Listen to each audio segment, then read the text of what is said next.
Hello दोस्तों, MS mathematics में आप सभी का स्वागत है। मैं सोनू गुप्ता। आपके सामने एक बहुत ही बढ़िया प्रश्न है। प्रश्न क्या कहता है देख लेते हैं। प्रश्न कहता है कि find the greatest number of 5 digits which is exactly divisible by 468। यहाँ पर हम लोगों के पास 4 ऑप्शन गिवन में दिए हुए हैं और इस ऑप्शन के थ्रू हम लोग इस क्वेश्चन को आसानी से बना सकते हैं। सबसे पहले तो यहाँ देखेंगे 5 डिजिट्स नंबर बोल रहा है, वो भी ग्रेटेस्ट होना चाहिए। तो ग्रेटेस्ट में होगा 99999। 5 डिजिट ग्रेटेस्ट नंबर 99999। अब करेंगे क्या दोस्तों कि इसको फास्ट बनाने के लिए हम लोग ये दिमाग लाएंगे कि इससे डिविजिबल है कि नहीं है। सबसे पहले ये देखना है। तो एक सबसे पहला हमारा अटैम्प्ट रहेगा ये। देखिएगा क्या अटैम्प्ट है। जैसे यहाँ पर 99,468, तो 99,468 और 99,999, इन दोनों के बीच का अंतर कितना है। इन दोनों के बीच का अंतर यदि 468 से ज़्यादा होगा, मतलब अंतर जो है वो 468 से ज़्यादा होगा, तो ये पॉसिबल नहीं है, ये ऑप्शन पॉसिबल नहीं होगा। अब कहिएगा क्यों दोस्तों। इसलिए क्योंकि वो बोल रहा है कि ग्रेटेस्ट नंबर यानी सबसे एज पॉसिबल, ठीक है, ग्रेटेस्ट 5 डिजिट नंबर। तो अगर ये बड़ा हो रहा है तो 468 तो और आगे जा सकता है। ग्रेटेस्ट में 468 और ऐड किया जा सकता है। तो यहाँ पर अगर आप देखोगे कि अगर इसकी डिफरेंस निकालेंगे हम लोग, तो इसका जो डिफरेंस आएगा वो आ जाएगा आपका 531। इसका डिफरेंस आएगा 531, जो कि 468 से ज़्यादा है। तो ये बिल्कुल ही पॉसिबल नहीं है, सीधी सी बात है, ठीक है। क्योंकि एक बार और हम लोग उसमें 468 ऐड कर सकते हैं, तो ये तो पॉसिबल नहीं। आप दिमाग लगा लीजिए, कॉमन सेंस लगाकर समझ सकते हैं। तो सबसे पहला हमारा काम यही होना चाहिए, मतलब कि जब भी हम इस टाइप के क्वेश्चंस को जब सॉल्व करने जाते हैं तो सबसे पहला अटैम्प्ट हम लोग का यही होना चाहिए, जिससे कि क्या होगा कि अगर इस मेथड पे बन जाए तो एज पॉसिबल आपका टाइम बहुत ज़्यादा बच जाएगा। बहुत ज़्यादा कहने का मतलब है कि ये 1-2 सेकेंड में देखते ही बन जाएगा, ठीक है। लेकिन जब आप कैलकुलेशन में जाइएगा तो आपको 20 से 30 सेकेंड लग जाएंगे। तो इसलिए सबसे पहला काम हम लोगों का यही रहेगा, ठीक है, डिफरेंस। अब इससे डिफरेंस देखिए इसका, अगर इससे डिफरेंस अगर देखते हैं तो इससे भी डिफरेंस ये बड़ा है, इसका डिफरेंस जो है वो ज़्यादा है, ठीक है। डिफरेंस कितना आ रहा है, तो ये आ जा रहा है आपका 513, ठीक है। ये भी पॉसिबल नहीं है, ठीक है, क्लियर हो गया।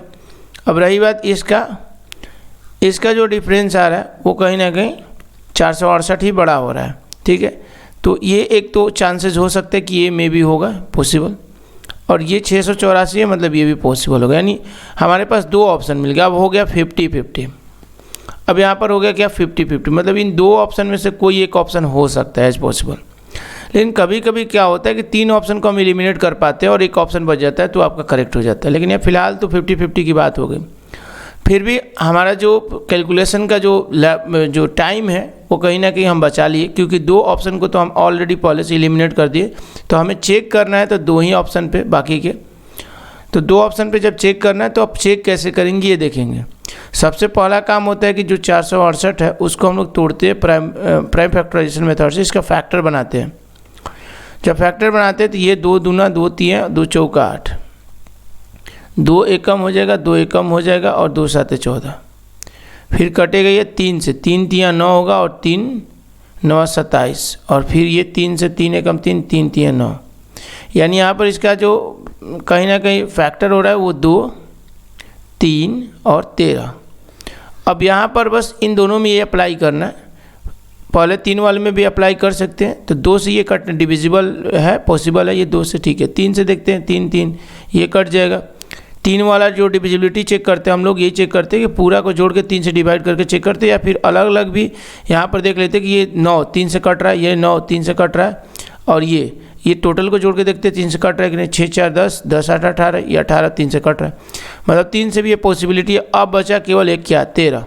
यानी हम लोगों को क्या है 13 से अब चेक करना है कि 13 से ये कट रहा है कि नहीं कट रहा है, ठीक है। 50-50 वाले केस में क्या होता है दोस्तों कि अगर एक को भी आप चेक कर लिए अच्छे से, तो अगर वो पॉसिबल नहीं है, अगर ये पॉसिबल नहीं होगा तो अगला वाला आंसर होगा 100%, तो लास्ट एक ही बचेगा। तो कहीं ना कहीं से भी आप टाइम बचा रहे हैं, ठीक है, सीधी सी बात है। अब 13 से कटा कर देखते हैं, तो 13 से 91 होता है, तो 91 होगा तो ये 8 बचेगा, तो 8 8 होगा, तो कितना हो जाएगा, 3×78, ठीक है, 3×78 हुआ तो 10 बचा, यानी कि कितना हो गया, 3×78 और यहाँ पर बचा 88, तो ये 10 बचा, 10 पे 1 6, तो 13×7=91, 104, 104 कितना बचेगा, 2 बचेगा, ठीक है, और 2 पे 4, तो ये पॉसिबिलिटी नहीं बना, मतलब 13 से ये नहीं कट रहा, यानी ये एलिमिनेट हो गया। अब जब ये एलिमिनेट हुआ तो लास्ट वाला ऑप्शन एकदम 100% करेक्ट होगा, इसमें कोई दिक्कत नहीं है। फिर भी चेकआउट कर लेते हैं, चेकआउट करते हैं, 2 से कटने वाला है क्योंकि लास्ट में 4 है, इवन नंबर है।